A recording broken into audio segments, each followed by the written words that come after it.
Ladies and gentlemen, welcome back to the College Football UK podcast. As ever, I am your host, Fletch, and joining me right now is just one absolute stunner, but hopefully we'll see about getting a couple others along. Joining me tonight right now is Nick, the only one that really matters this weekend. Anyway, how are you? I'm good, thank you. I want to say I was hoping that the other guys are here as well. Um, I know usually we record on a Wednesday. It's now Yeah. Friday. I want to say I am very grateful for everyone to not mind missing Wednesday. I was dead on my feet and I couldn't, with an early start at work Thursday, I couldn't just do the pod. And I thank everybody, even those that aren't here now, for agreeing to give up their Friday evenings to do it because I didn't want to miss this, but obviously I just never had a chance of doing it Wednesday. So I appreciate to you, the boss, and to everyone else for moving just for me.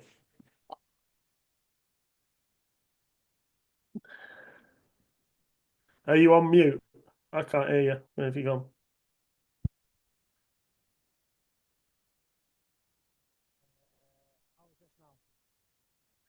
Low. Any better? Yes, Right, there we perfect. go. There we go. Yeah, I mean, look, we never want to do it without you anyway, but this week more than ever, Yeah. you're the one doing a lot of the heavy lifting for us this week in terms of excitement for the for what's about to come. But before we start, with a couple of bits of news that have happened, most of what's going on is transfer portal stuff and declaring for the draft, etc. There has been one major piece of news from the transfer portal, and that was that uh, Carson Beck, Georgia quarterback, he has withdrawn himself from the NFL draft and gone and pulled. He's done a full Michael Penix. No, sorry, not Michael Penix. He's done a full Cam Ward, withdrawn himself from the draft and gone to Miami for a boatload of money. 4 million, I think it was. Yeah. Um. What did you think of this? I, well, I have two opinions. Um, from from a draft standpoint, I'm actually quite glad he's done it Yeah. because along with Drew Lara at Penn State, Grant Nussmeier at LSU, um, I those two have gone back to college. I felt that any QB that wasn't Cam Ward or Shador Sanders should have been going back to college for next year. So I personally don't think Jalen Milroe should be in the draft. Yeah. I think he's got another year of eligibility. Just go and play more college ball. Go and play more ball. There's some money in college football.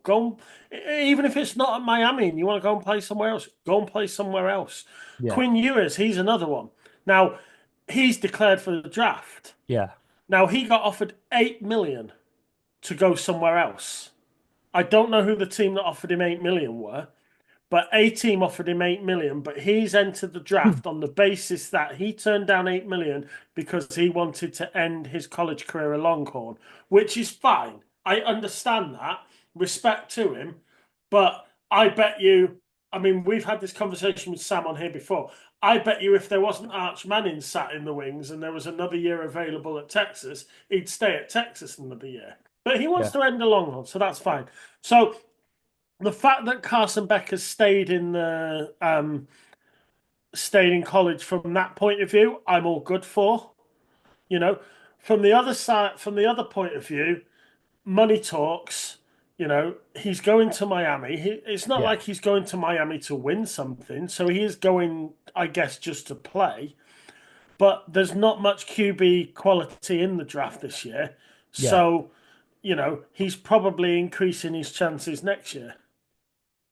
Yeah. I mean, there's that. I mean, look, Miami, if done right, they are still within the with it all going to be within a shot of the ACC, which means it's going to be within a shot of the playoffs. Yeah. obviously going down in the first round of the playoffs this. Oh no, it was in the championship game, wasn't it? The SEC championship Yeah. game that he went down, not being able to play in the playoffs, not being able to. Well, at the end of the day, if you're someone like Carson Beck, it doesn't matter to an extent how that Georgia Notre Dame game went, especially when you lose, you think I could have helped that. If I was in there, Georgia would not have lost and they'd still be in there. So I reckon there's probably a personal thing there for. Listen, I feel like I could have gone further and cemented my legacy in college, and maybe there's unfinished business. Um, so there is potentially that opportunity for him to go and do some more bits in college football. But let's not also pretend that he's smitten with a rather famous individual who plays basketball for Miami as well. Hmm. One of the Kavinda twins. Um, they've just so happened. Now I was just checking a couple of bits there. He got welcomed to Miami. Their birthday was on the 13th of January, and they welcomed Carson Beck to Miami with a bikini boat party in January. Now I'm not sure about you, What's but one of that sounds them? like great. Sounds like a great welcome to Miami. I wouldn't Um, know what one of those is. You'd yeah. have to explain it to me. Um, I've got some links to videos. Um, That'll for get you in trouble. documentary style videos Oh, right, okay. for research purposes. Not of that one. That's creepy. Um, but no, what a welcome for the young man. Do you know what? Yeah, I'd forgo the NFL draft to go to one of them. Um, sadly, I've foregone the NFL draft for free. Um, yeah. but it is what it is. You wanted a career at home. You didn't want a career away from home in sport. No, it's You just the were a kind of man that I homebird. am. It's just the kind Yeah, of man that I am. I I'm a get better it. man than Carson Beck, really, when you think about it. And no, but there's a few other bits in there. I don't. I'd like to be less cynical and say it's not about the monies, but I feel the man's got unfinished business, and like you say, he wants to. He's not necessarily done his draft stock any good this year. Particularly, he's definitely fallen down the pecking order, where like your Cam Ward, your Yeah, Dylan Gabriels, um, your Shador Sanders is projected to be the top three quarterbacks, potentially a couple more as you've mentioned. Go in and see if you can elevate that stock in the next 12 months. And with that in mind, I had a little something for you. Obviously, you say Quinn Ewers has declared for the NFL draft. It's important to remember, and something that we said, well, I think say we said, you brought it up there, Nick, a few weeks ago, that like some players are playing their last ever games. Um, some of them are going to bowl games and playing the last bowl game. yeah. Some of them it wasn't even the championship games. It was the seniors who play for your Sam Houston States. They played the last ever game of football, and their careers are done, and they now have to live a life without football. Um, the greatest thing I've ever seen in my life is the announcement that the Toledo Rockets kicker is retiring from football. Isn't he Uh, going to be a model? Did I read? Let me read the post to you. Is it a The model or greatest, actor, something like that? this is the greatest declaration of what's next for you in your career ever. So, um, Michael Denning, former Dayton Flyers and Toledo Rockets kicker, dear Rocket Nation, I want to start by thanking you all for supporting me throughout my time at Toledo. After careful thought, I have realized a great deal about myself and my life. I realized that life is no longer calling me to a career in football, but to pursue other passions, namely male modeling and being a movie star. After deep reflection, I grew to realize that no matter where I was never the best kicker, but by God, if I wasn't the most handsome man in any locker room I have ever stepped foot in. My immense mediocrity at the sport I have dedicated so many years of my life to has so been brought to light by 4 years of underwhelming performances. Through it all, however, I have remained the most cunning, charismatic, and devilishly handsome and eccentric man within the two organisations I have graced with my presence. It is obvious that many NFL GMs and executives may be surprised by this decision, as I am widely favoured to be a first-round draft pick. With this, I say, especially to Roger Goodell, you may breathe a sigh of relief, my friend, but remain vigilant. Wow. As I enter unemployment and begin gracing the covers of male modeling magazines and Hollywood big screens, I ask that you please keep me in your minds, not as awesome cool guy Mike, but as your friendly neighborhood kicker. 48 out. Wow. Now, can I just tell you that there's like, when you get a really good cake and you've got really nice, but then there's that cherry on the top and it just takes it. The cherry on the top for this is just incredible. Anyway, the cherry on the cake for this is on Instagram. When you make a post, you can put music to the post, Yeah. and you can add a song. Okay. The choice of song was "It's Raining Men" by the Weather Girls. Okay. So you read that post and you can hear "It's Raining Men." Oh. Peace de Um, resistance. he's he's not shy of confidence, is he? No, he's not. And do you know what? He's probably earned himself quite a lot of money through that post alone by just the recognition he will get. Oh, I'd read somewhere that he was modeling. That's why I said modeling, but I hadn't seen or heard the post. Wow, that's bold. If you are on YouTube, it came with a graphic, and that's the graphic. Oh, Can I just say that picture? Oh, wait, no, where's it gone? There we go. yeah. The top one there is just phenomenal. If you're on YouTube, you can see. If not, go to mdenning17 on Instagram. Be brilliant, absolutely brilliant. Now, everything else we're gonna say, it's gonna feel not very important anymore. Everyone's allowed to follow their dream. They If are, football's not your dream, follow it. they are, and GQ have just earned themselves a new subscriber on the one hopes that one day I'm gonna get a magazine in front of my door and I'm gonna be able to go, oh my God, it's Michael Denning. And as everyone I know goes, two things: one, who the fuck's Michael Denning? And two, why the fuck are you subscribing to GQ? I can say that's why, and then no one will know Is that still. is your would your GQ subscription be a business expense then? On the AAW network, because it's for research purposes to see Michael Dennin at some point, Yeah. and so will.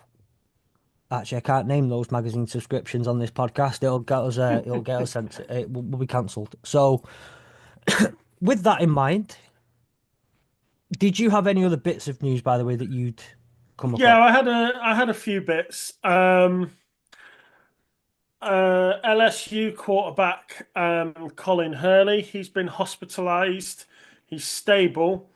He was found unconscious but breathing in in a car following a car crash. Now he's under 18, so details are sketchy. As we just said, Grant Nessmeyer's coming back, so Colin Hurley probably will have to play another backup role this year, but he's a freshman. Yeah, Um, and he was found unresponsive uh, near the gates of LSU's campus, and that's all I know based on the information that's been released. Four-star recruit last year, so yeah, it's. I don't think, and there's no foul play that's been mentioned or anything like I said, because he's under 18. Some details are very limited.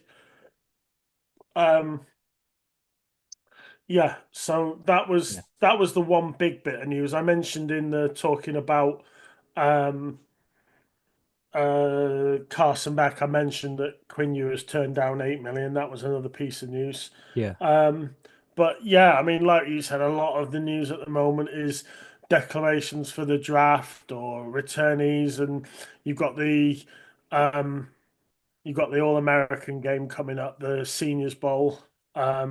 that's on its Yeah. way. So, yeah, I mean, there's things to pay attention to. Yeah, they'll say there's a lot, but it's obviously when you're going through 134 teams and you're going to commits, transfers, and all that stuff, there's just so many of these things that we can't bring you Yeah, all of them because nobody knows all of them.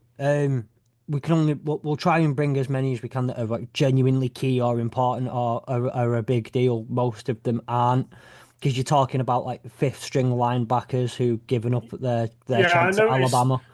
I noticed Alabama lost one of their five-star recruits this week.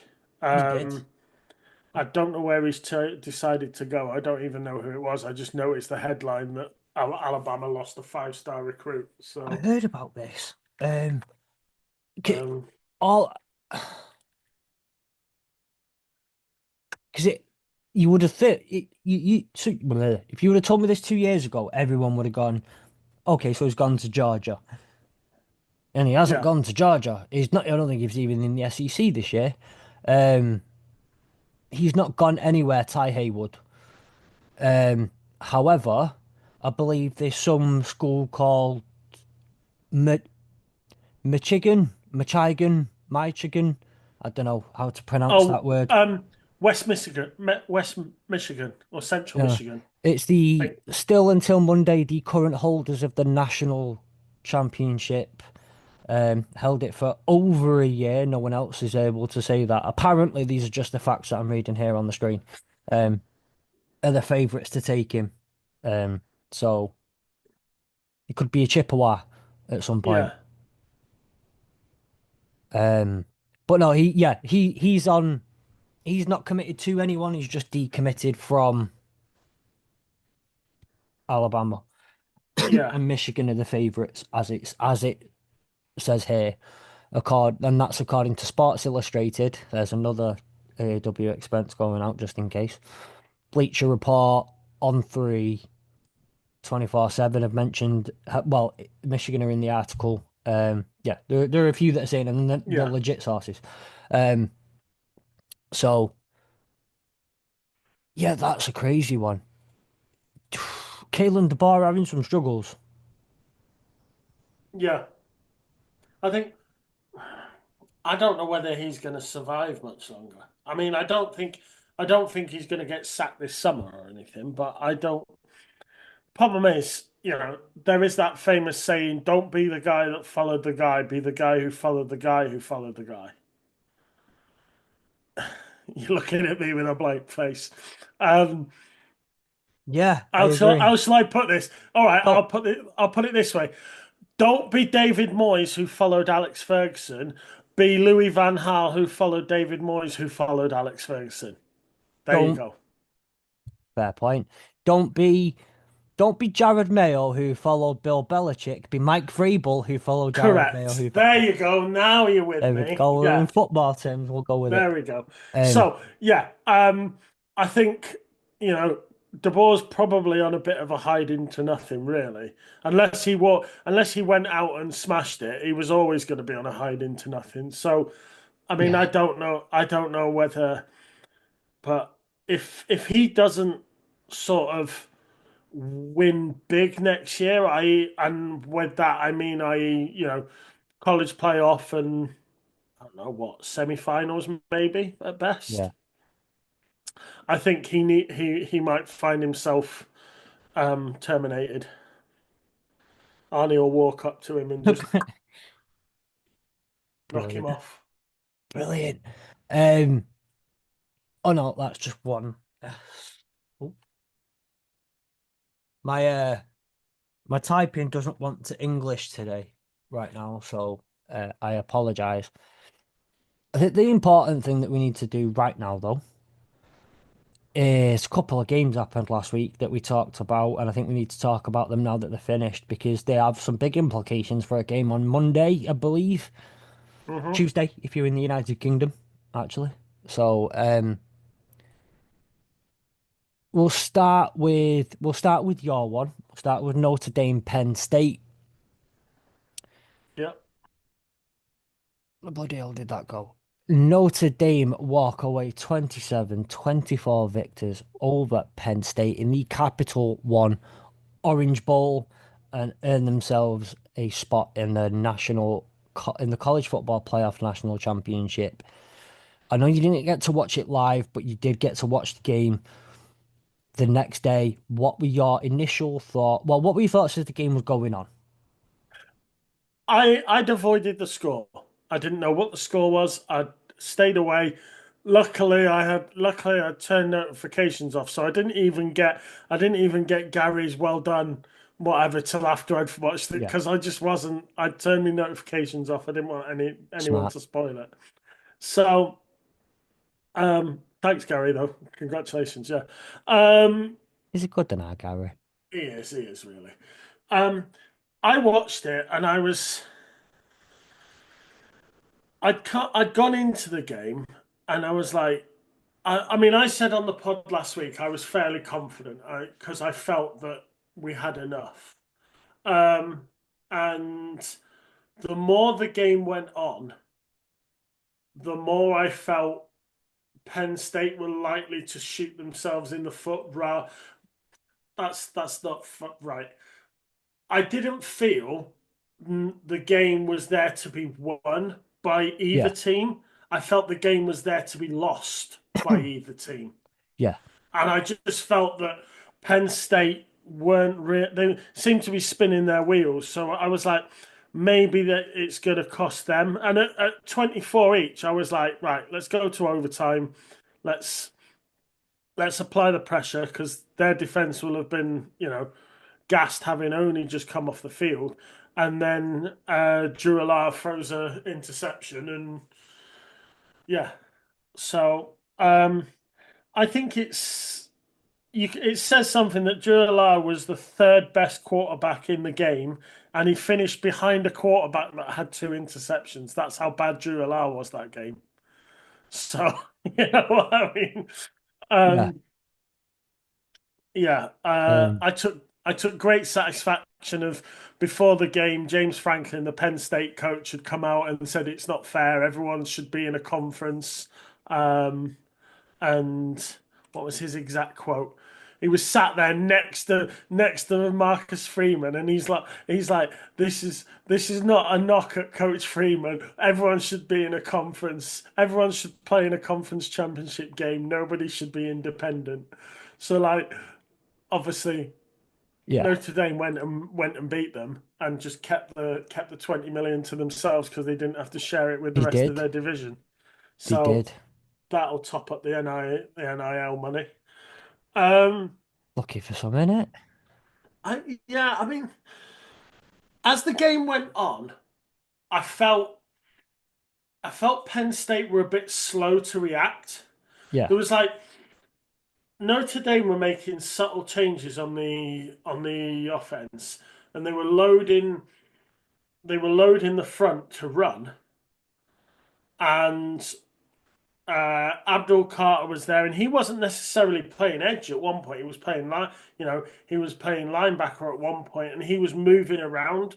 yeah, And I felt that Notre Dame made a couple of adjustments, and it took like a play or two for Penn State to react. And it was that play or two that they weren't reacting that Notre Dame seemed to get somewhere.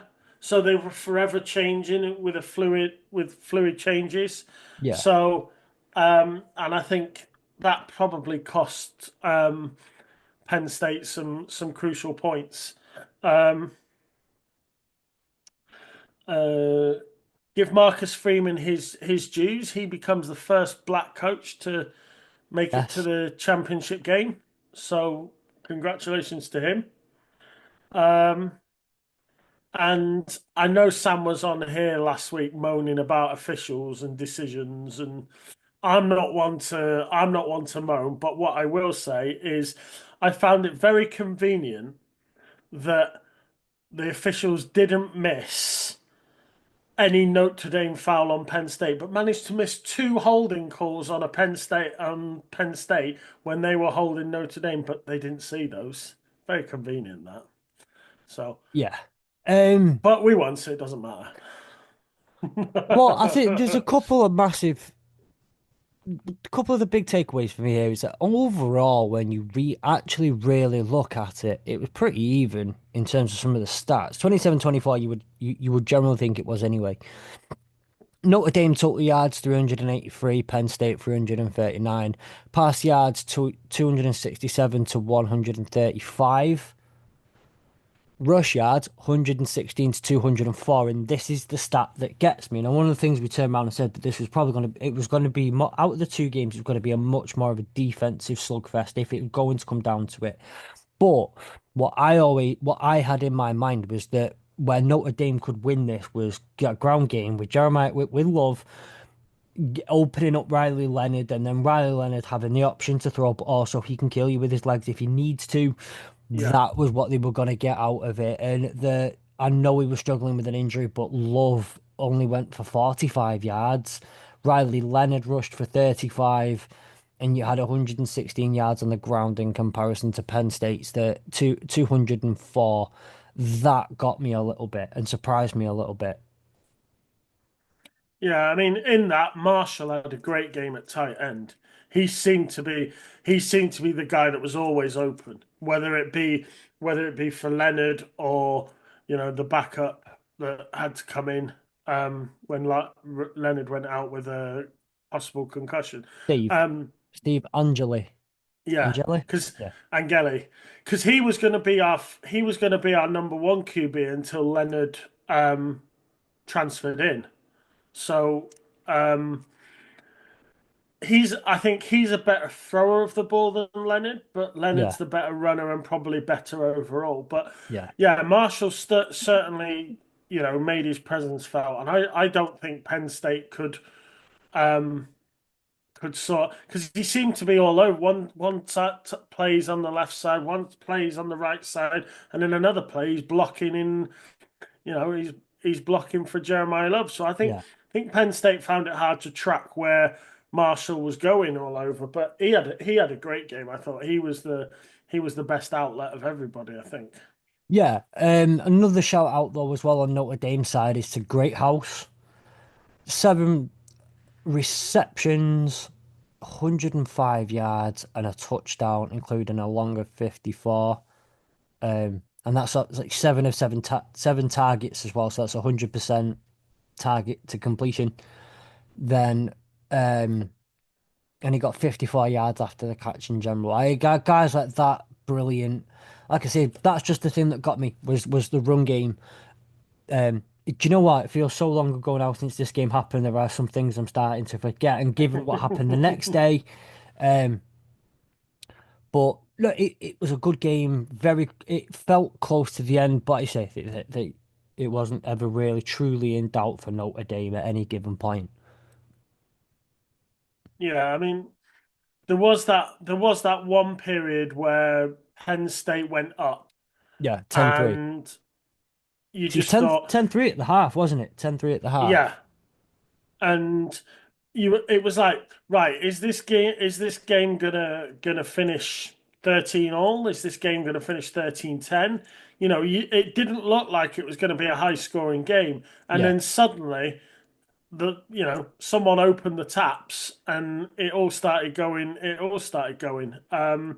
yeah, And like with Georgia, I mean, we spoke about the Georgia game previous week, and we said about that half time where Notre Dame just before half time scored a touchdown. They received the ball at the second half and ran straight up the other end and scored so within the space of like 30 seconds game time, they'd scored two touchdowns. So yeah, there was a period of time where I thought Notre Dame need to score and get back in this, and they did. Um, and yeah, yeah. it got to 17 all, and I wondered whether it was going to be next goal wins if you like over here, but next score might win it. Yeah, So one of the one thing I do remember from this game though is I was on Discord with a couple in a different Discord than ours. I was in with a couple of people. I was chatting to there was someone in there for the first time. Now I know who this person is, but only spoken to them properly for the first time ever that night. Yeah. And in that group, as horrible as this might sound really arrogant, and I promise you it's not. It's not. These aren't my words. I'm the go-to guy people go to for college football stuff. Right? I'm the only one. I watch as much college football as I did. We'll have the college football pod. They go right. Go speak. If you've got a college football question, go ask Fletch. He's the one. Not my words. Just parroting what someone else has said. Yeah. Um, obviously, I've never declined that title, by the way, and I won't. Um, but I said that the key for me, one of the keys for me was for Penn State. I said Notre Dame are going to win it. Notre Dame are the clear, not only are they the clear favorite, but I think they are the better team. They're the most all-round team, and all that sort of stuff. So the key for me for Penn State is if they can get on defense, they can get Abdul Carter going. If Notre Dame can stop Abdul Carter, good luck, Penn State. They're Yeah. not the most electric offense at Notre Dame, but it's a well coached and they'll cause you problems if you can't get Abdul Carter going. Abdul Carter had a very good game. And Was it that's yeah, eight that's the reason tackles? why at half time it was only 10-3. You Yeah, know, and because that Abdul Carter was having a great game, and he, like I said, he on one wasn't arm. necessarily already, yeah, with one arm. He wasn't necessarily always at defensive ends. Sometimes he was slightly further back at linebacker, and as Yeah, soon as someone made a block and made a hole for him, he then launched. So yeah, there was a few plays where Penn State moved him about, and it caused Notre Dame some problems. But he was having a yeah, great game, and he was one of the main reasons why the score was why Notre Dame had only scored three at half time.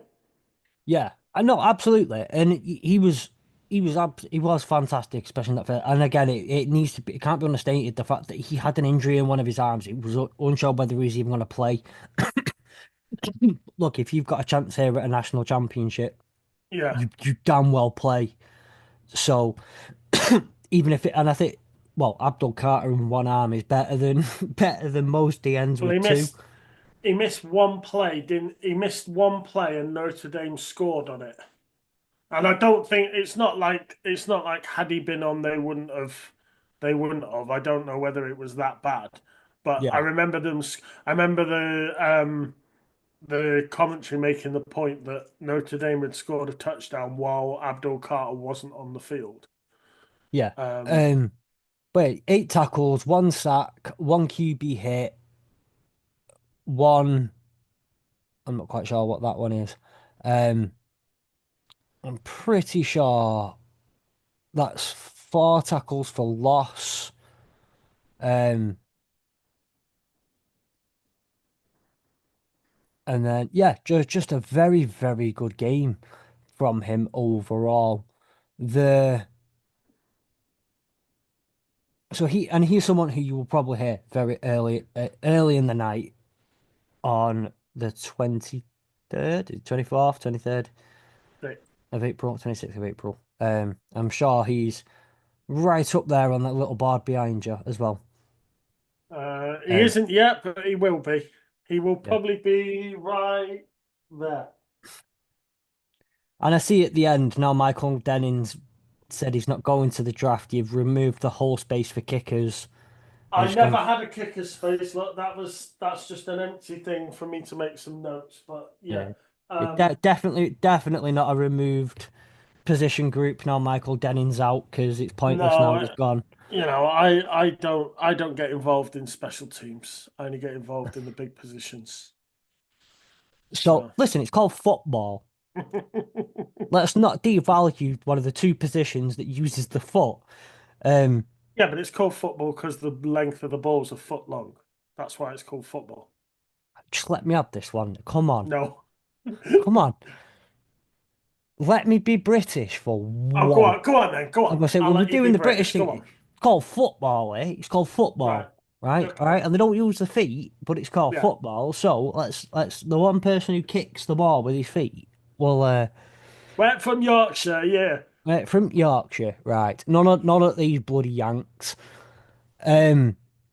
But yeah, so Notre Dame win 27-24 after the national championship. The only problem you've got on that night is you don't know who you're going to play in the national championship. Then up steps the next night, Texas and Ohio State. This was a very good game. It Genuinely. was, yeah. I really enjoyed it. It was full of drama. It was full of there were at times explosive play. This was both defenses, I think, were fantastic. Absolutely fantastic. And I want to get into Texas's game plan. But when we sneak our way into the next segment, I want to talk about Texas's game plan because I think it's got relevance to the next game. Unfortunately, Ohio State Buckeyes do win 28-14. This was a score that does not necessarily reflect how the game went. What did you think of the game when you got a chance to see it? I mean, at one point I thought that the I thought it was a really good game as an overall sort of viewer watching the game. And again, like you said, I'd watched Notre Dame previous. We'd already think so. It was like I'd like Texas to win for Sam because it was like it was then me versus Sam. Yeah, Although me and Sam had nothing to do with it. We were, we could have a game of tiddlywinks, but that's about, so, I kind of wanted Texas to win for Sam's benefit. yeah. Um, we know Um, Ohio State aren't exactly popular on this podcast, so, Never have you, been, never will be. no. So ultimately, I was back in Texas and I thought, you know, and I love the fact that all the famous faces down there, and Chris Sims had gone, and Matthew McConaughey was there so all the faces, and I felt Texas played really well. I mean, I said to you Yep. off air before we started um, that ever since Michigan planted that flag in center field at Ohio, Jack Sawyer has been on another level You did, yeah. for Ohio. And I again, there was that last few minutes where he really made it, came up big to stop Texas. So I think on another day it could have gone the other way. But it was a very, very entertaining game, and I don't think you can't moan too much. I mean, it was constant. I mean, so Ohio run away with it at the end of the game, but it was you score a touchdown, we score a touchdown, we score a Yeah, touchdown, you score a touchdown, and you know it was a fairly sort of even game. It was end to end, if you like. But yet the score doesn't reflect that. yeah. I don't think. Um, no, it really doesn't. And again, I'm not want to take away. Then I'm going to try and be objective here as much as possible. It's really, really hard. I don't think you realise how hard this is to be objective here, I but know, I know, it I was, know. it was a no, it was a very genuine from both sides. It was a very good game, but not for the reasons anyone was expecting. It was defensively, it was just fantastic, and I think what Texas did was some groundwork was done by another team this year to show the world where Ohio State could be vulnerable. Yeah. And Texas did a damn good job of going, oh, hang on. Something Tennessee didn't do because I don't know why Tennessee thought we're the SEC. We can do what we want. We can play how we want and we will win because we're the SEC. And then the SEC have learned a very horrible lesson this year. And Lane Kiffin has gone very, very quiet. But they did a really, really good job of just not allowing Ohio State to be a Ferrari. They stopped the Ferrari and tried to say to Ohio State, go and be a tank again. Don't be a Ferrari, go and be a tank. And look what happened to you last time. You were a tank, and we're going to force you to be a tank, and we're going to force you to play that game, and they did a damn good job of it. Ohio State had one explosive play all game, and that was the 75-yard touchdown. Mm. And don't get me wrong, who am I to turn around and say, like, it's only a 75-yard touchdown on the only one? Um, It hurts you, doesn't but no, but like, it? just in general, who am I to say it's only Yeah. one 75-yard play? I've never thrown a 75-yard touchdown in my life, so I can't knock that achievement, is what I'm kind of getting at. But at the end of the day, knowing what kind of Ferrari they were, to hold them to one explosive play all game Yeah. was remarkable. I mean, I thought, in a way, I thought Will Howard, I'm going to give Will Howard some credit here because although his stats were very similar to Quinn Ewers in Yeah, sort of like attempts and yardage and what have you, his QB rating was massively above Ewers's. And I think it was that period he went through in the game where he was dinking and dunking and he was just those little throws yeah, here, you know, whereas Ewers was sort of like settled in the pocket and was making those slightly bigger throws, yeah, and he was Will Howard was having to I felt Will Howard had to work harder to keep his stats the same, if that makes sense. I just felt he had if I was picking a QB that had a better game, even though their stats were very similar, I felt Will Howard was the better of the two. I felt he had to work a little harder. yeah. And but like you said, both teams turned up, both teams played hard. And that's whether you're the winning team or whether you're the losing team, that's really all you can ask for, isn't it? If you go down fighting. Yeah, yeah. I think just a couple of parts of this game that I want to mention on as far as Ohio State went, and I said to Sam last week on the pod, well, I'm pretty sure I said it on the pod, and because this was the position I held, for Texas to have a chance in the game going toe to toe with them, they have to do what they do really struggle to do the second half of the season, and that would get their run game going. It Yeah, killed them against Georgia. It horribly hurt them against the likes of Arizona State and didn't allow them to go and kill Arizona State the way they should have done. They need to get the run game going. Take away that Notre Dame Penn State game because again, there's a couple of these that have popped up lately, but the team that runs the ball best is normally the team that wins. The last couple, these couple of games are outliers. Ohio State ran the ball better. Texas did not get going on the ground properly. Their best running back on the day was Quintravion Quintravion Wisner, 17 carries, 46 yards, averaging 2.7 yards a carry. Then you had Jadon Blue, who was your blue chip running back, the guy who was meant to get all the yards. 4 carries, 16 yards, average of 4. Arch Manning came in for a couple of plays. He got 8 yards on a rush. Ryan Wingo got 6, and Quinn Ewers lost them 18 yards because sacks count as rush yards and yeah, whatnot in the yardage. Um, 58 total rush yards, and this is not Ohio State's strong point, but Treyveon Henderson, 6 carries, 42 yards.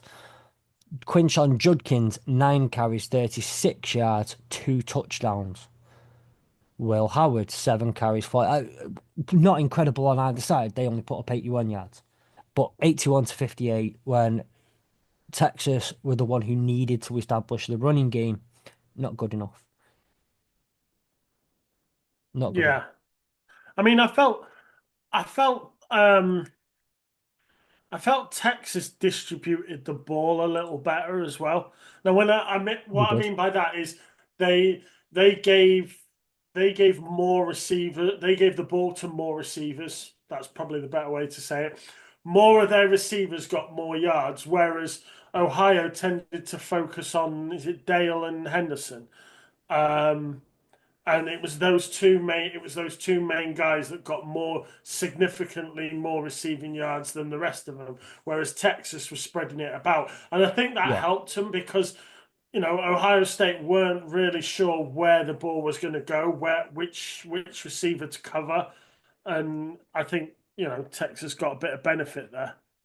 Yeah. Well, these stats might surprise you then. So Ohio State, 'cause you're officially right. Ohio State had 7 different receivers get a target or a reception. Texas had 8. Right. No, 9. 9. Um, Ohio State 7 receivers had 289 yards combined. Texas their 9 had 283 yards combined. The best receiver again. This is the what. This is another thing I want to mention as I go through this now is Carnell Tate was was Ohio State's best receiver, 7 receptions, 87 yards. Treyveon Henderson, the running back, he was the one who got the 75-yard touchdown. Yeah, That was his only reception of the game. Fair play, well done. Emeka Egbuka got 5 receptions for 51. G. Scott Jr., 5 receptions, 30 yards. Quinshon Judkins, 3 receptions, 22 yards. Will Kaczmarek, 2 receptions, 21 yards. And are you noticing a names missing as I go down this list on Ohio Mm, State? There's a very specific name that everyone expected, and that was Jeremiah Smith, the true uh-huh. freshman, the guy who's NFL ready as a true freshman, 1 reception, 3 yards. Yeah, Texas had Jadon Blue, who got 59 yards in the air. Matthew Golden got 51. Gunnar Helm got 42. Quintravion Weisner got 42. DeAndre Moore got 31. Steele Bolden got 24. Ryan Wingo, 22. Isaiah Bond, 8. Joan Davis, 4. yeah. I think that's what I mean, though. Yeah, yeah. If you take out Tate and Henderson, right? Because like I said, to me they seem to be the two guys that were getting the yardage. If you take those two out, you had Mbuka at 51, and then Scott Jr. was the next one at 30.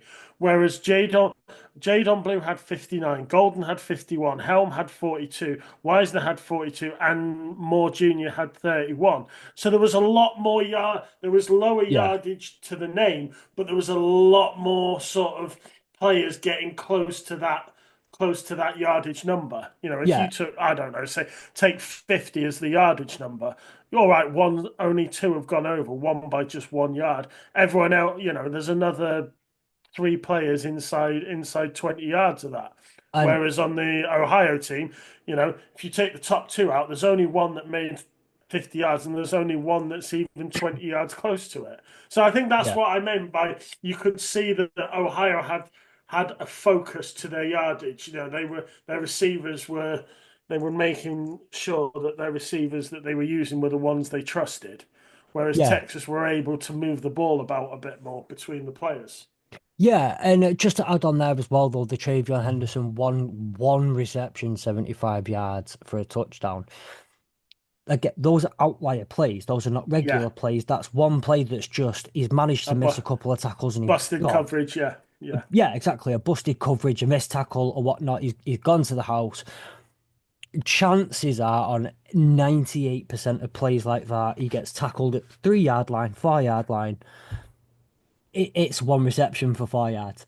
yeah. And you can take 70 yards off him or so on that. And that's not again, not I don't want to take away from Treyveon Henderson on that play, but also I don't want to like sit here and say those are all normal 75 yards that are normally meant to happen. Some of those are plays where considerable yak.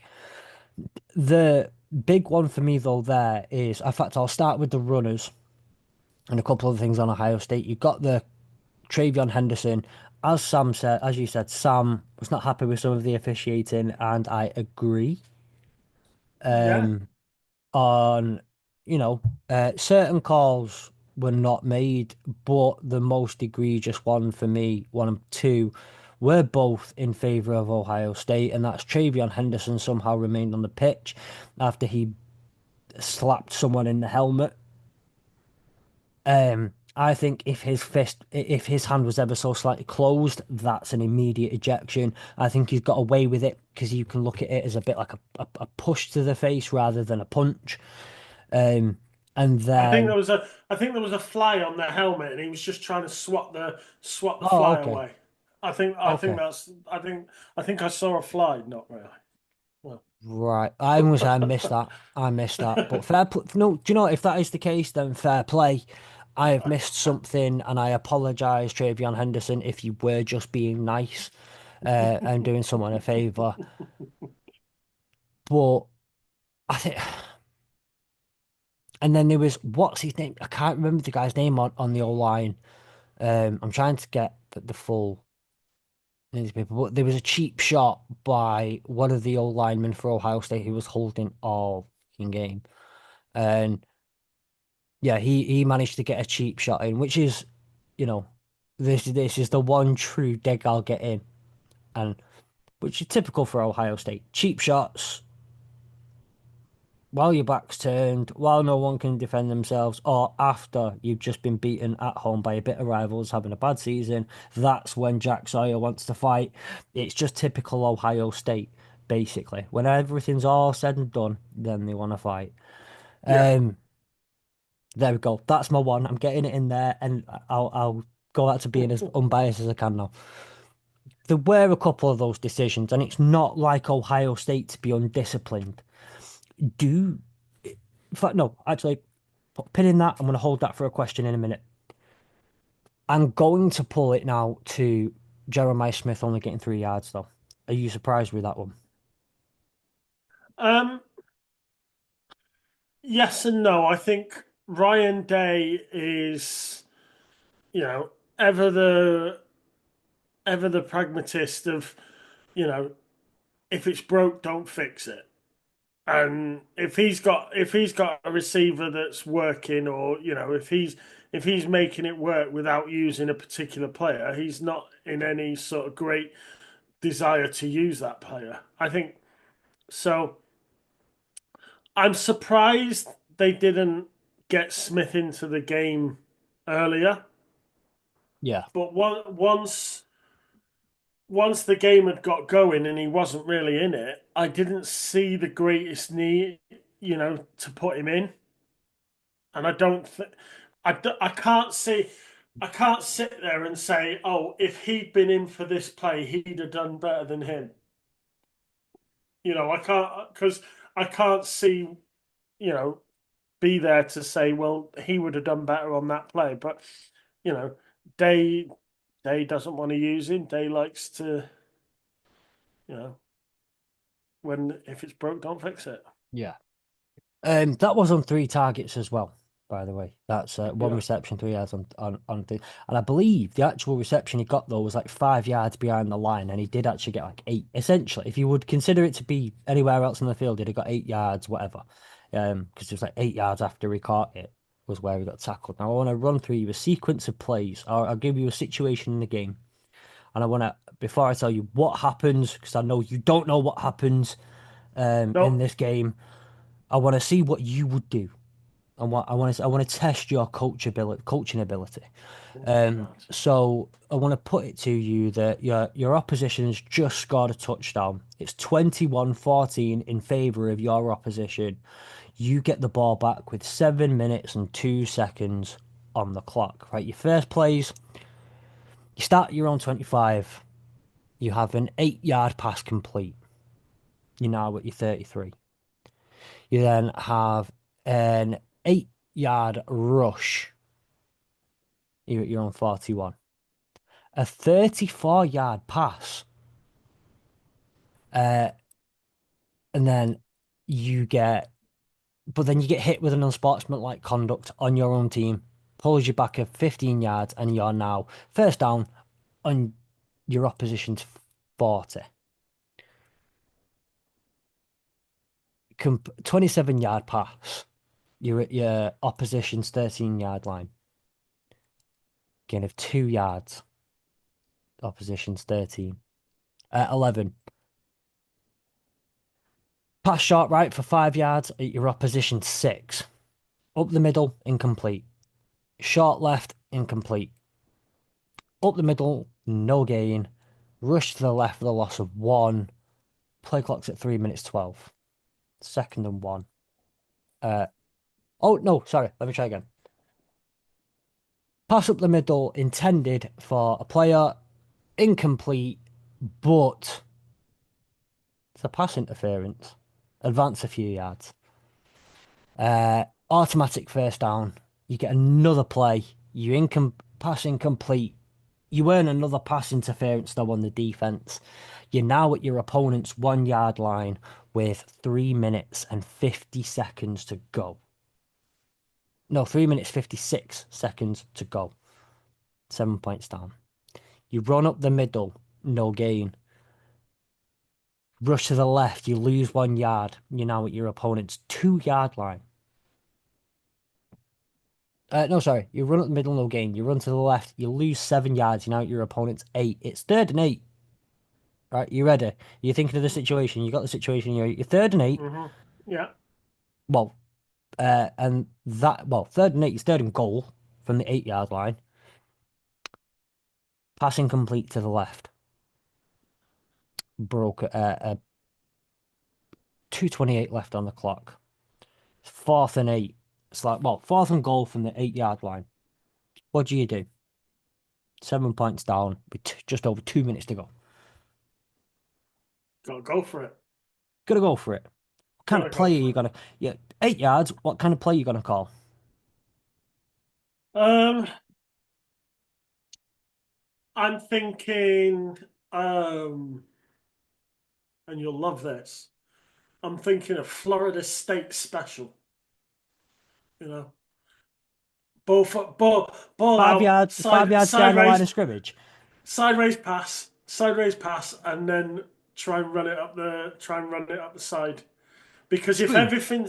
if everything's focused in the middle, and you've just tried to run it, and you've just tried to pass, and you're not getting everything. Everything is focused up the middle. They are going to it. It's it's now or never. If you do not score, that's it. So you have to ask yourself, I've got to pull something out my ass here. So Yeah. I'd be pushing everything to make it look like I was going to push it up the middle. So what you're looking And at is a bit of a screenplay yeah, going on though. and then I'd Right. probably sideways pass, screen out to the outside where I've got one receiver and one blocker, maybe a tight end block, maybe, and just try and get that yard up the side. Because if they're expecting everything up the middle, then maybe you can catch them off guard and they can't quite make up the gap between Yeah. the middle and the edge. Yeah. Um, You look at potentially yeah, some sort of bubble screen, some sort of smoke screen going on, maybe at the left, maybe on the right. Don't matter the matter. yeah. But okay. Either way, do you think it's a good idea to gain yardage in this situation? Well, no, unless you Well, no, either way, because you need to gain yard. Well, well, at the minimum, yeah, you need 8. But you need yeah.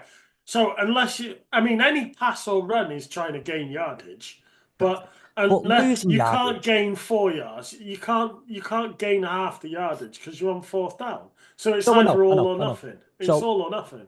so I'm saying, like, okay, in this specific instance, 7.99 yards is not going to make it either. So anything less than 7.99 yards is not good enough. Correct. What about negative yardage? I don't think that helps me. If you're a quarterback, be a good idea to get the ball off. Yeah. Yeah, that's probably the last thing I would have said to my QB in the helmet. Do not lose any yardage. As soon as that ball snaps sideways, out, get it out, So gone. like, don't get sacked. No. What if? What about don't get sacked by your former college roommate from that year you spent at Ohio State? Because that's what happened. And I feel like I here we go. Here you are as a great head coach, and this is what I wanted to test you on and see how good a head coach you. Because do you know what? oh, Apparently, semi-final coaching national champions. Well, in the semi-finals of the college football playoffs, some coaches don't do this. Some players decide to get sacked for 9 yards, but fumble the even worse, they fumble the ball when they do it, and even worse, their former college roommate picks up that ball because it goes for a scoop and score for 83 yards. The game is now 28-14. You had 2 plays where you've got 2 free first downs out of it and clock stops and all that sort of stuff. You've got all the way down to your opponent's 1 yard line, and somehow it's in the back of your end zone. 99 yeah, yards that way. yeah. I mean, Sorry, Sam, but no. I mean, there's no, you know. the At some point, you have to use your common sense. You can, you know. And it's not the coach's fault, is it? The coach, once the coach has given the play, you expect your QB to do And this goes back to what I said at the very beginning of the podcast. Someone like Quinn Ewers needs to be playing more college ball next year I because also, there are aspects of his game yeah. that are not NFL ready yet. You can't lose yards there. No, but what I would also, what I will argue on this case is though, I think some of that play calling was terrible. The actual call of the play was just such a bad idea in the situationally, especially given right, you've got a couple of options. With the options that you've got, there are a couple of things that you know about your opponent, and this is what gets me when like certain coaches, I don't know, I'm not going to name anyone, but I could probably think of someone who get named like knuckleheads and maniacs and like they'll do anything on a fourth down and all that sort of stuff because they're brave and they make but the play callings work because they understand. Part of understanding football is understanding the situation that you're in. And the situation you were in is not just simply 4th and 8, it's 4th and 8 against Ohio State in the position that they're in.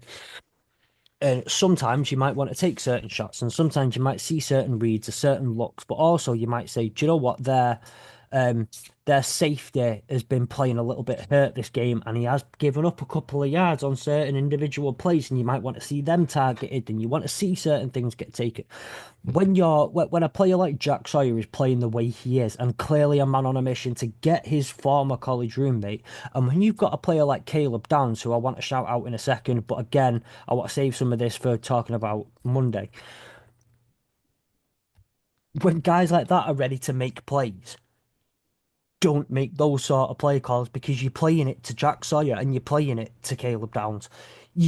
It's they're Yeah, the plays you're trying to go through. Try and avoid them like they are the plague as much as you can, and you don't. And then plays like that get made. And like I say, if it wasn't for that terrible play calling, I think terrible play calling. Yeah, don't get me wrong. I don't disagree with you overall that US has to do better. yeah. The execution also has to take place, and that's not I do not disagree. And but this is where I come But from though, saying 28-14 does not represent the scoreline. It represents one stupid play ended everything. I know, but it's basic RPO though. Without I don't mean to slag him off, but if the coach calls a play that you do not like, when you get up to the line of scrimmage, RPO it. If you do not like what you see in front of you, sod what the coach has said, Yeah, call a different play in the huddle. And that goes back to the point I just made about not being NFL ready and not and you've got Tom Brady. Tom Brady, by the time Tom Brady got to 20 years in the game, he'd seen every defense. I mean, even Patrick Holmes now is beginning to be the same way. In that Brady said nobody can line up and I not know where they're going yeah, because he'd seen it all.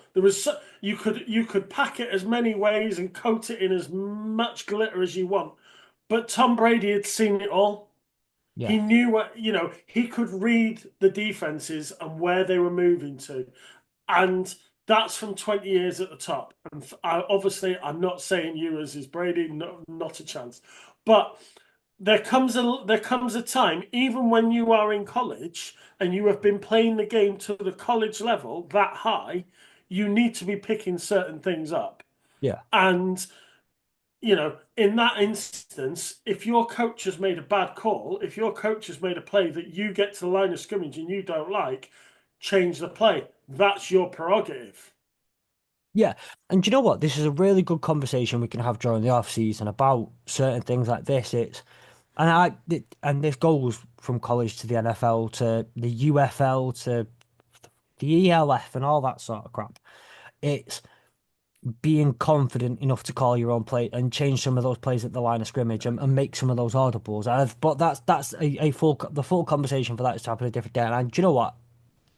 Absolutely agree with you. Complete fair point. Um, Texas then obviously with the scoop and score get the ball back, but then Caleb Downs happens and they get intercepted, and then the game's fully over. Texas Yeah. just Ohio State need a first down. They get it in 2 plays, done.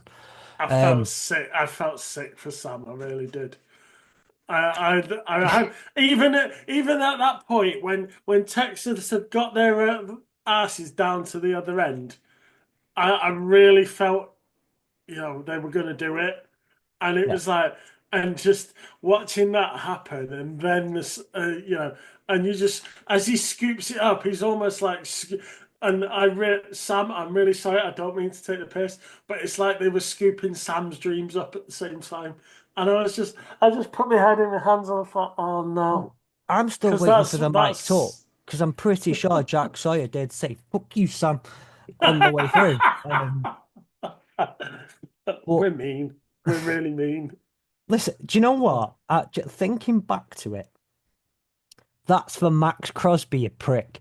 Um, the I I love wasn't you. part of that joke. Um, Uh, love you really, but that was for Max Crosby. Um, yeah, it's one of those. But at the end of the day, 28-14 does not reflect the true nature of the no, game. It was far closer, and it just comes down to a couple of plays that were made and that weren't. And that's the difference, especially when you've got a $20 million roster that you paid for. yeah. You are what you claim Manchester City to be in the Premier League. That's what Ohio State are this year. Shut up, dirty, cheating oil bastards. Um, but no, like cut and dry of it though, comes down to a couple of plays, end of story. It's a lot closer than what it was. Some things went one way, some things went another. Yes, I do feel that Ohio State were the beneficiary of some very specific decisions, but it is what it is. We'll try and hold it up. At the end of the day, one thing we can't do is change the result. Um, we can't do that. So all we can do is now say that on Monday night or at 12:30 in the morning in GMT is the College Football Playoff National Championship, where if you listen to Heard of the Line, Ollie's Ohio State will go up against our next Notre Dame for the College Football Playoff National Championship. You're looking forward to it? I am. I haven't had a chance to I haven't had a chance to speak to Chappers about the Georgia game 2 weeks ago. No. So but you know what? I said to you, you know, I I am not as confident in this game as I was in the Georgia game, but Yeah. um I think my head, heart. Um, I think if Notre Dame, despite our injuries, despite the players we're missing, if we turn up and we execute how we can, and I get that's an if but maybe, if we can play how we know we can, we have a chance. Yeah. We have a puncher's chance, Yeah. you know. Um, I think And no, as you're right. and like I said, we may be the underdogs, and I'm fine with that, but it's not the size of the dog; it's the size of the fight in the dog, Oh, and I'm that's what I'm clinging to. I'm gonna get that as a tattoo. I think that's such a good quarter. Bottom of my back. It's you're right. At the end of the day, you've got from any given Sunday, we've seen crazy results happen. We've seen there was one earlier this season where this little tiny little team called Northern Illinois, they went to Notre Dame and won. So we've seen crazy results. Oh yeah, yeah. Which, by the way, as has repeatedly been said, congratulations to Northern Illinois, incredible win, and you woke up a beast. Well done. But Be careful what you wish for. yeah, yeah. But to be fair, they it doesn't matter they won the one game that they were part like that. That's it for them. They won the game And it got to them a walk away. Mountain West invitation. It And got it got them a yeah, Mountain West invitation. and a couple of mil and everything. They're not asked. They don't get that. That was we'll wake up a beast, and then it's well they'll throw a It's grenade, somebody else's problem, then don't throw a worry grenade about into a room and run out. it. Throw a live grenade into it. Right, you go, you deal with it. That's not our problem anymore. It's We it's pulled the pin basically out. what we're basically saying is it's the Royal Rumble. Basically, Northern Illinois have blown the whistle for the Royal Rumble to start, and then they've just walked off. We don't need to Yeah, deal yeah. with Um, it. exactly. So we've seen, like I said, we've seen worse results. We've seen crazy results happen. It's nothing. It's we've seen it in Super Bowls. We've seen it in playoff games. We've seen it time and time again. The occasion. It's the occasion. There's so much going on with it that there's only so much you can truly predict. What if Ohio State turn up and the occasion's too big for like is the too big an occasion? What if Notre Dame turn up and something happens before the game, you lose a couple of extra players and one player like I don't know throws up on the plane on the way there and now can't play and maybe not that, but there are so many things that can still happen and Yeah, things that will change. Yes, Notre Dame are underdogs. Ohio State, according to ESPN Analytics, Ohio State are 55.4% favorites. I'm not sure what the lines are. I do need to double check what the lines are. But I know Ohio State were multi-score, two score favorites in the game. That's a thing. Um, uh, how's this for an opening?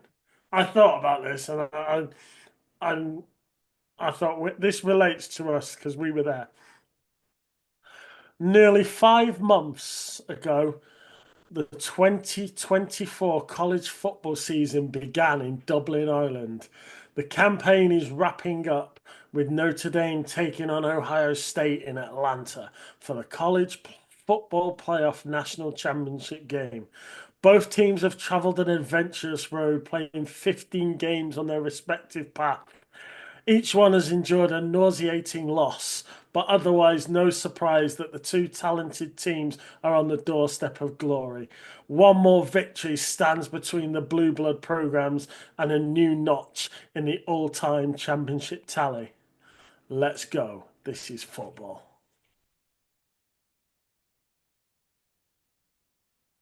yeah, sweating now. There you That was go. beautiful. Heart's going. Blood's pumping. I might not Uh, sleep until after the game now.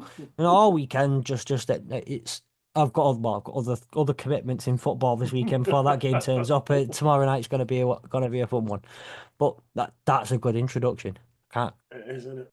um To think, red to think, I didn't think sitting in that stadium in Ireland, I didn't think my team would be ending the year. I really didn't.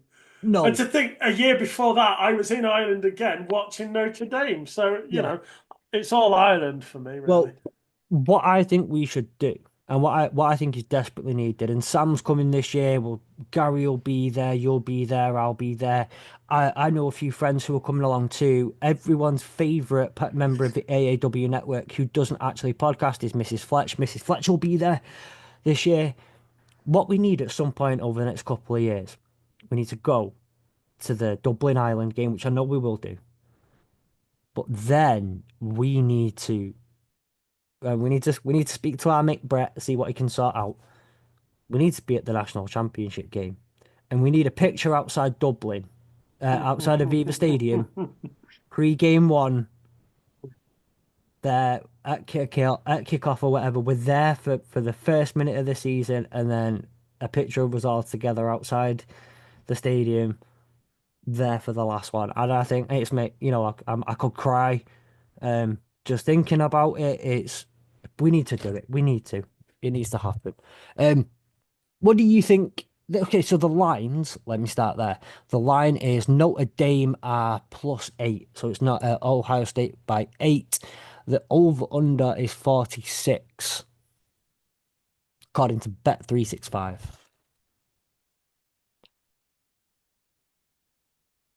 That seems fair-ish. Yeah. Like I said, Notre Dame are the underdog. I don't expect um I think I think the betting's fairly sort of there. It's about it's about what you'd expect it to be. I think Notre Dame will Um, cover the spread. yeah, Either way, I'd be tempted to potentially take Notre Dame on the money line, but I'd definitely take Notre Dame in the spread there. I think it'd be a one-score game by definitely 5 points max. yeah. I mean, what 2 to 9, 11 to 4. Um, yeah, I can't see Notre Dame losing by 9. Can you? No, like I said, So I don't see it being a two-score game. I see it being 5 points max. yeah, I mean, for me, I think a field goal is going to win it. I think it It all it comes could, down to whoever's got it at the end. um, And I hate definitely, games like that. I hate games like that. yeah. But there we were in Dublin, Ireland, saying, "Do you know what? Kind of like a blowout way, 'cause we'll get Uh, back to the airport quicker." And now we're saying, just don't want it to go down to the last possession. Just don't want it to go down to the last possession. And if, by the way, if you're at the 1 yard line, Marcus Freeman, don't lose don't yards. don't do what Sark did. But see, the thing is for me with this game, and I think, like I said, that's what I wanted to throw to you. You've got this little team called Michigan a few weeks ago. Showed everybody the blueprint on how to beat Ohio State. And Yeah, it's easier said than done. Don't get me wrong, I don't care. It's like looking at playing the Eagles in the NFL at the moment, or saying, well, all you need to do is stop Saquon Barkley. Yes, but how do you fucking stop Saquon Barkley? you can jump over you backwards. The guy could jump over you backwards. Ashton Genty, teams were putting 9 in the box against him, and he was still breaking out for 10, 15 yards and whatever yard touchdowns. The guy's a freak of nature at Yeah, running back.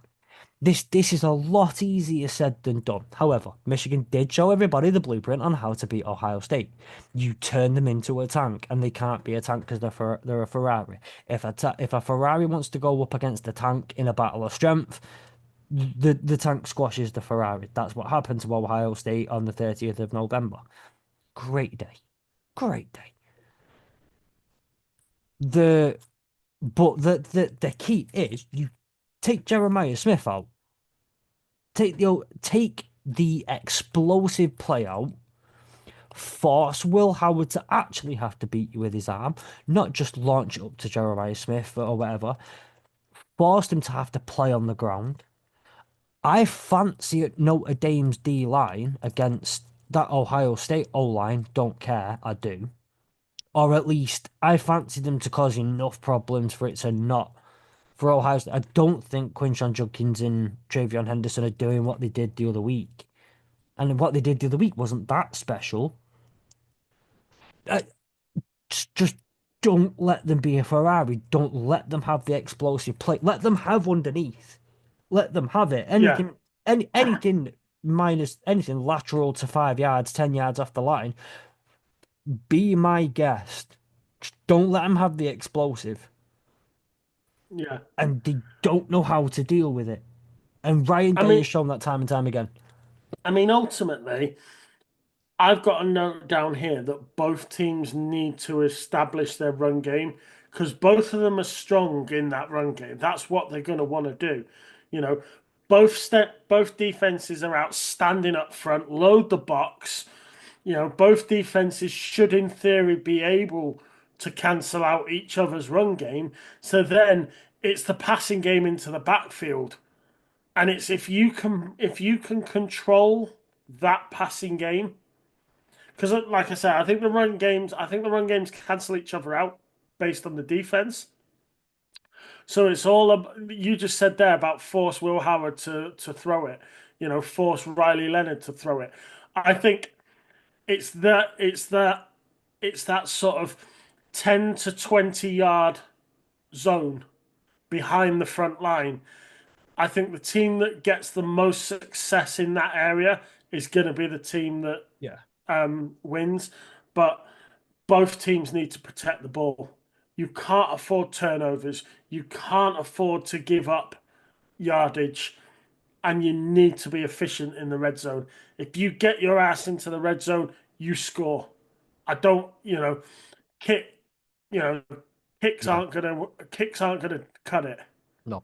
You need if you are within 10 yards of that line, you need to make sure you break that line Yeah, yeah. because someone like Ohio State will not give you loads of chances. No, they If you won't. get to that line three times, you need to make sure you come away with 21 points. Yeah. And like I say, it's a lot easier said than done. Win them trenches. You gotta win those trench battles. Yeah, And for Notre Dame on defense, take whether you have to keep someone in man on Jeremiah Smith all game. Maybe even allow one of the safeties to keep consistently watching him all game. Put two on him. At times put three on him. Treat him like Megatron. Like everyone said, he's NFL ready. It's like 18 years old. It's insane. The kid's incredible. yeah. Take him out the game. Make everybody else play. Make everybody else deal with it. Win those trenches, and Notre Dame can have enough on defense to keep themselves in the game. And the thing that I'm always looking at here genuinely is this is where American football is no different to football slash soccer. It's no different than most other sports you have. Not saying that this is a giant killing, not saying that this is the equivalent of a top four Premier League team going against a mid-table League One team and the minnows can beat Yeah. not quite that. But in any game where you are an underdog, in any game where you are genuinely not favoured by just about anyone, all you have to do is be in it in the third quarter. The second the clock ticks to the fourth quarter, if you're in it, if you're within a score, this is about Yeah. who can coach the rest of the game better. This is going to come out to who's going to make the plays, but who's going to scheme the best, who's going to have. And do you know what? I think Marcus Freeman is by far the best coach out there on Monday. Marcus Freeman with the best coach who will have his boys up for it and will scheme the better game. So we think it's last possession wins? Unless someone does something stupid with the ball, like I don't know, get sacked and fumble it and Yeah. let a defense. It's it might not. I think it'll come down to it will be the game will be won within the last 5 minutes, 2 minute drills and all that sort of stuff. Maybe someone does get the ball at the end, but potentially it's victory formation. I'm not 100% sure whether it's going to be that last possession. It's going to be a walk off something or whatever. But Yeah. I'd be solely shocked if it was genuinely a two-score game. Like Ohio State were up by 2, 3 scores by the half, Yeah. the end of the third quarter. I think they're going to be No, close. I think Marcus Freeman is he's gonna have the guys drilled. They're gonna be organized. Well, apart from the Northern Illinois game, they have been organized all year. They have known their assignments and that's the kind of the point. You lose such a big talent like Benjamin Morrison, Yeah. but sure enough, they haven't wilted. Riley Mills has just been knocked out in the Indiana game. It didn't falter. They keep going.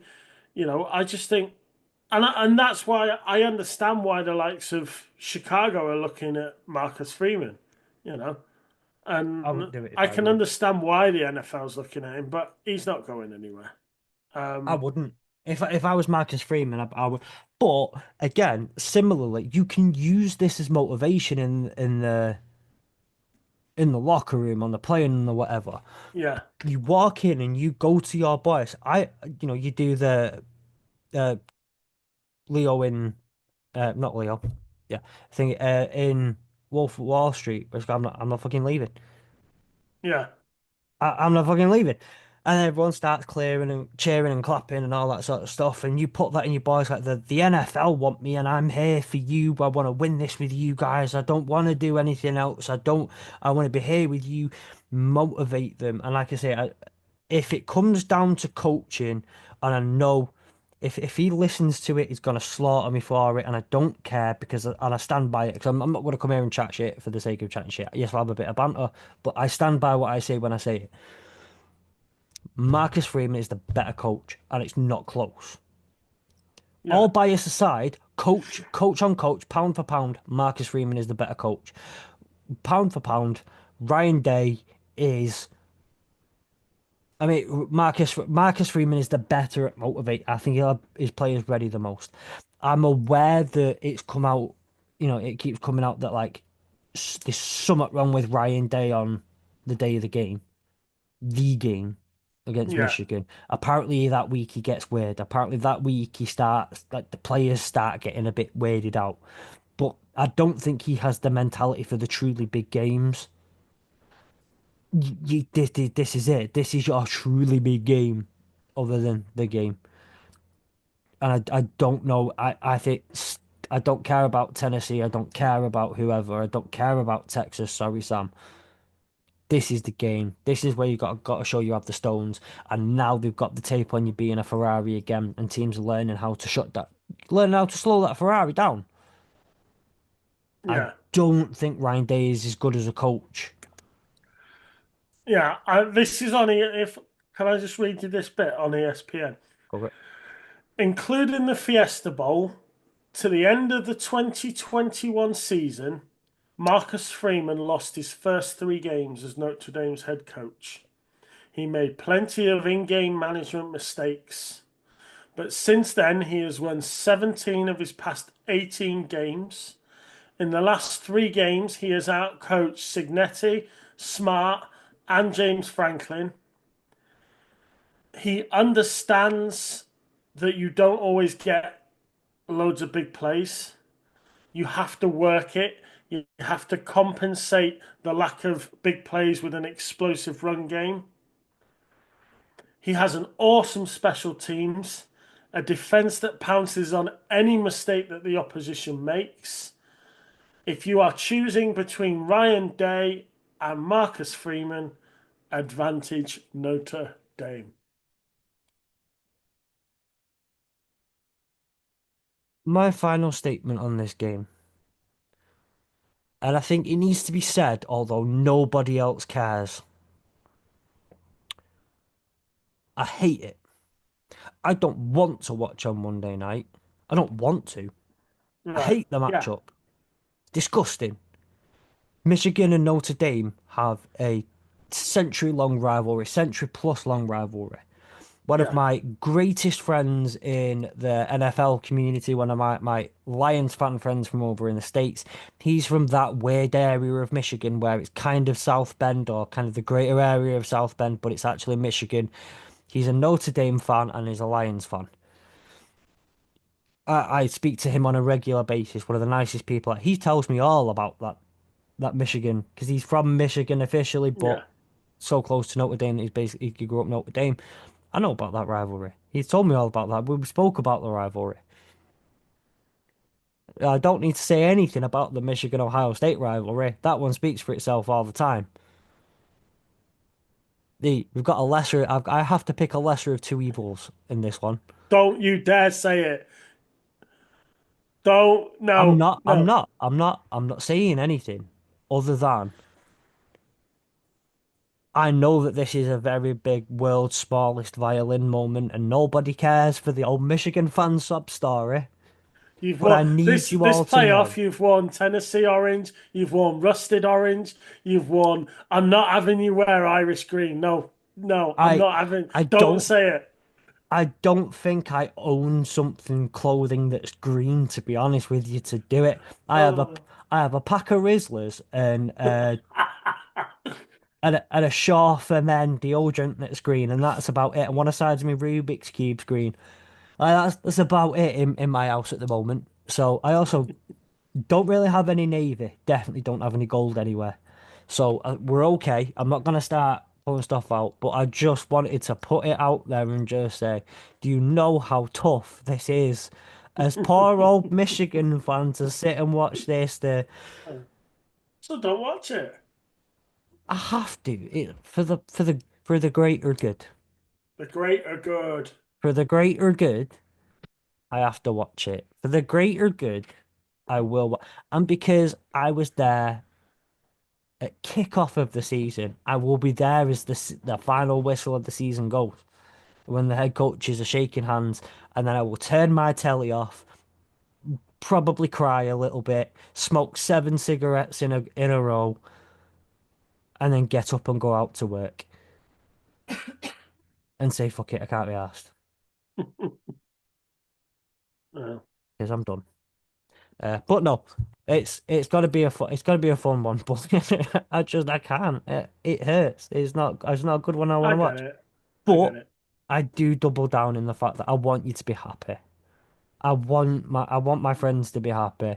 Um, unless my friends are Ohio State fans, I don't want them to be happy. I want them to be miserable and lead sad lives. So I mean, Ollie, what's Mr. Ohio State gonna say if he loses? I mean, is he gonna rant on another Netflix special about for how Ohio, it's not fair that they're independent and it's a conspiracy? yeah. We had him on the podcast the other day. I know you couldn't make that one, but we had him on the podcast not long ago. I'll get him back. We can talk about it, bro, Ohio. Um, Egg was on for it, but Egg missed it, and Sam was on. Um, yeah, I don't know why Egg missed it. He said he was in the call. Bro, Ohio Yeah. turned up. Bro, Ohio left, and then Egg came back. It was a bit weird. Um, but it should be like it overall. It's coming down to it. It's going to be a good game. I mean, what we're gonna watch is going to be a very good football team go up against a damn good and very well coached football team. And it's uh, not quite who wants it more. That's very football. That's very football soccer cliche. It's not necessarily how American football works, but it's gonna So be a good one. if I give you two games, right? I want you to tell me which one you think the game is going to reflect more. And these are two Super Bowl games. Right.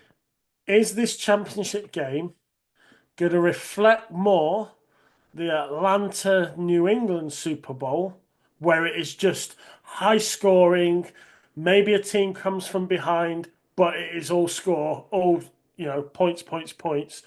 Or is it going to be LA Rams versus New England, where it is real dire? It's in the trenches, defense, no scoring, really low, really tight, and one mistake's gonna make a difference.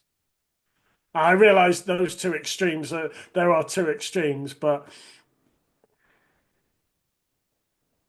It's a really good question. That is a, I know. and the thing is, the way you worded it, I can't jump in there and say none of those things because I've just got to get clear.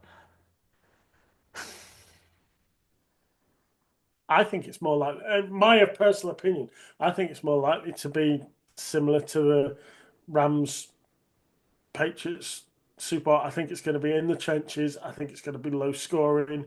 And I think it could be that one mistake makes the difference. I genuinely do.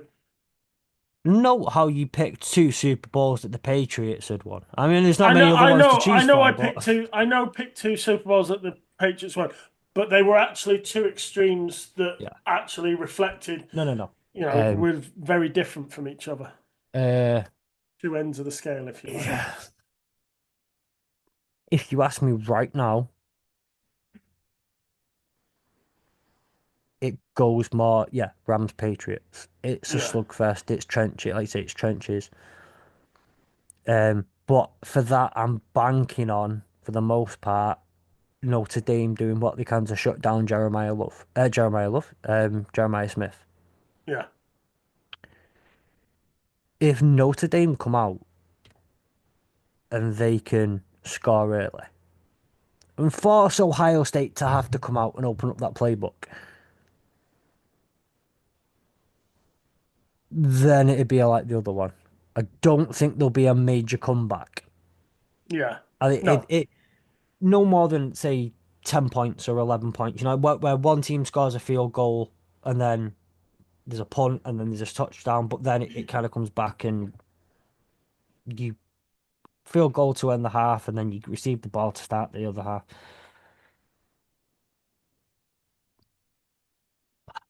For the neutral, I'd like them to have the all scoring it a tete-a-tete, the whole that kind of the dance of the whole one team scores, other team scores, one team score, other team score. But I personally want it to be a trench battle. Mm, I want to have the battle at 3 in the morning going. It's just not exciting. It's not. But actually, I'm engrossed watching the lines go at each yeah, other. Uh, and sometimes they're my favorite. They are my favorite football games a lot. They really are. I'm a bit of a yeah. sicko. Shout out to the sickos committee. I'm a bit of a sicko. I like trench battle games, but I don't know. If I have to call it, it's going to be closer to that one. I mean, it's like, you know, what is it? What is it? Vin Diesel said in the first Fast film. It don't matter how big a win. It don't matter whether you win by that much or that much. You know, it's. I don't care if Notre Dame win it at the end and they win it with a field goal or whatever. Then so be it. It's like, I don't think I'm not going to enjoy this game unless Notre Dame go up significant scores. I am not going to enjoy this game because I'm going to feel every single You play. you don't get the trophy depending on if you win and cover the spread.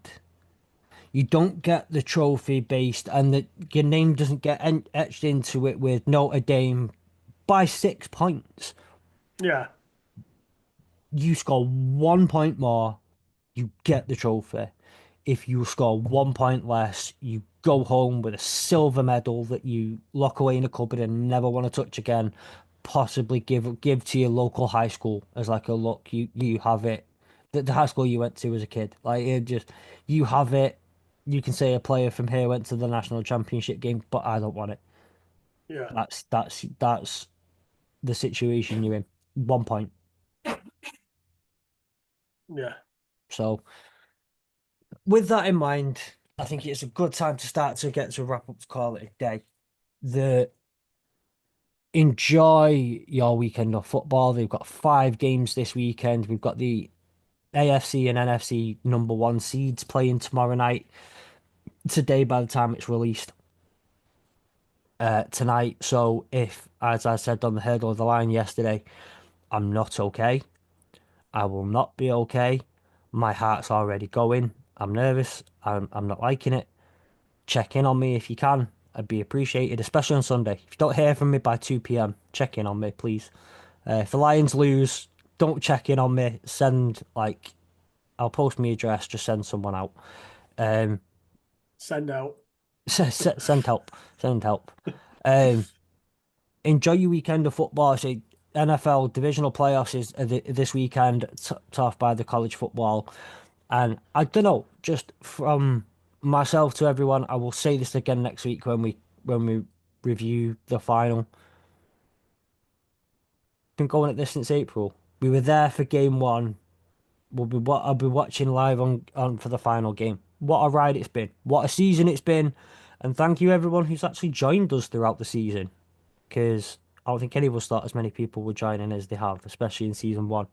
Yeah, Um, so, and I'm just glad one of us supports a team who's in the national championship game. Just gutted because Gary was so close. Uh, Gary was so close to having a team in there. mm. Maybe we can think of an award to give him. Like, like best, The most Samaritans outstanding, You Made It Through award. something like that. Yeah. Um, most iconic moment of the season, dropping his chocolate. You know. Right, done. There we go. That's in. That's in. Um, enjoy the week. Enjoy your football. 5 games this weekend. Enjoy your football. Have a good weekend. Nick, I will see you on Wednesday for the review show to talk about the game. That's if you want to talk football that weekend. You might be after the Patriots season. If you don't win, you might not be up for it. But we'll try and get our Heard All the Line Ohio State fan on, even if they lose. Hopefully they lose. we'll try and get him on to come and talk about the game. Either way, and yeah, we'll see you next week. Go Irish.